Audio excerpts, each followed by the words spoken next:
incredibly bad. Well, okay, so don't play it. That's the answer.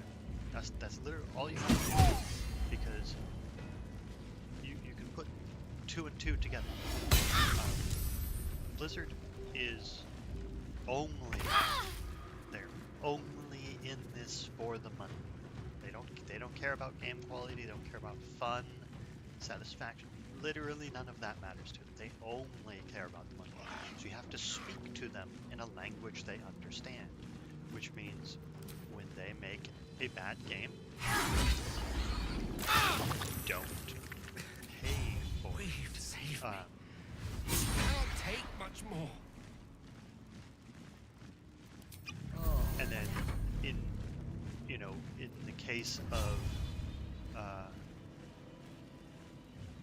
the case of Blizzard,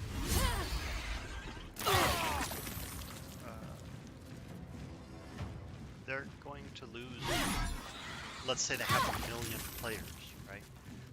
They're going to lose $15 million This is my happy a month place. to you playing it. And they will very, very quickly fix their mistakes, because that's a lot of money. There we go. And especially if, I've talked a lot about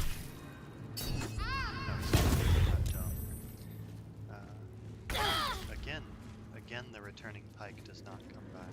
Why is this such? This needs to be better. We've saved me. Cannot take much more. Let's get out of the fire. Got a long road ahead. In the case of World of Warcraft, it's really just minor fixes that we're talking about, and then the game is in a vastly superior state to where it is right now. Have to keep going. One of the changes I'm a big proponent of, because I was a PvP player, is there is no reason that you need to grind gear to PvP. That from a gameplay perspective, that doesn't make sense. From an addiction perspective, it makes perfect sense, because you want to create addicts, and so the way to do that is to force them to spend as much time engaging with your product as humanly possible, because that kind of snowballs the cycle of, I would never spend so much time on something bad, so this must be something good, and because it's something good, I'm going to keep spending time on it, and because you're spending more time on it, it must be good, and because it's so good, you're going to keep spending time. But the reality is, it was never good. You're just trying to talk yourself into that, and so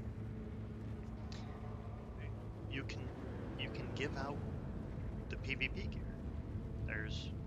There's nothing wrong with that. And then you have players, you're always going to have minor class balance issues, but you're going to have players who are all competing in gear that is the same level. And now, aside from the random chance element and the minor balance issues, you're as close to a game of skill as you're going to get with World of Warcraft.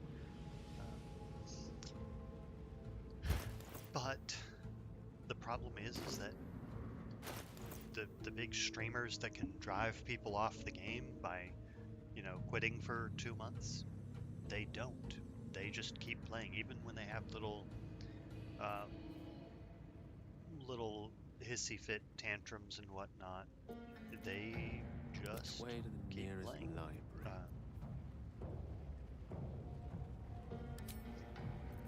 Let's ignore Bo before we forget.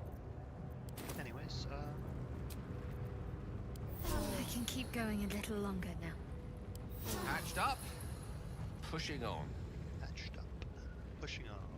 Let's gain our level before we confront this giant.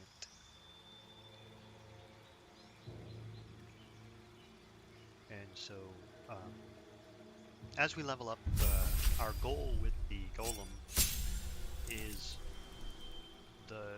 it's the usual goal. We want to lure him out, hit him with the hammer, kill the mephits, and then what is this?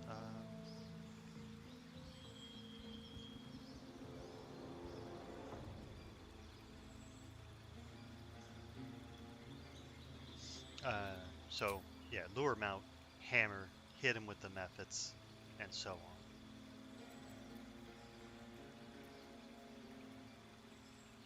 Branding smite.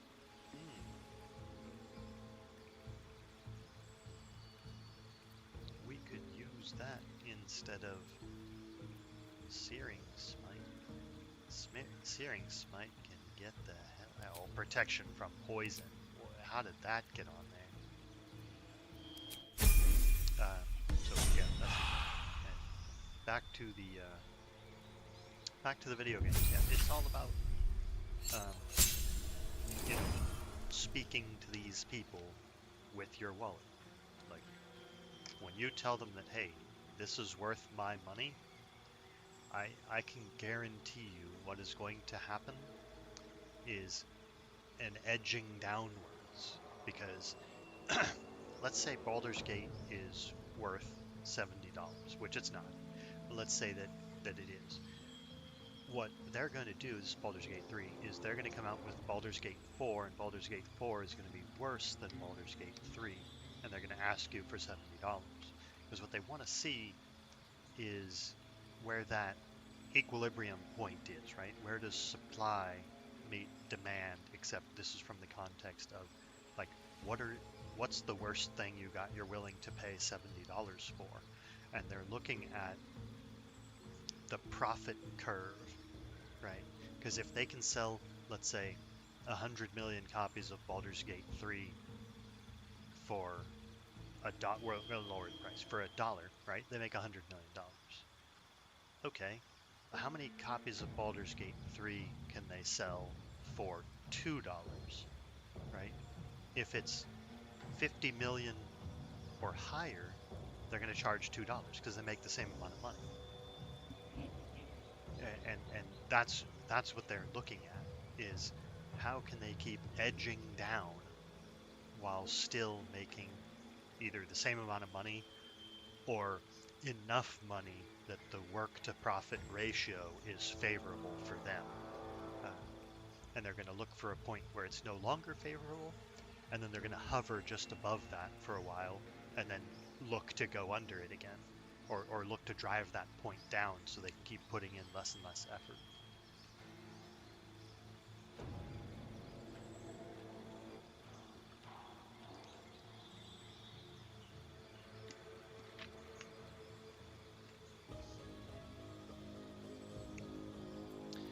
Okay, check his spells. We like branding smites. One look for poison. Tried to get in again.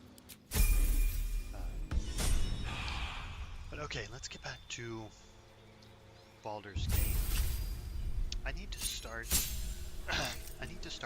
using some of my things. And so magic weapon is a concentration that lasts until long rest. So let's try something with let's try some silliness with our build here. We're gonna have a character do bless. We're gonna have a character do my brain. A character do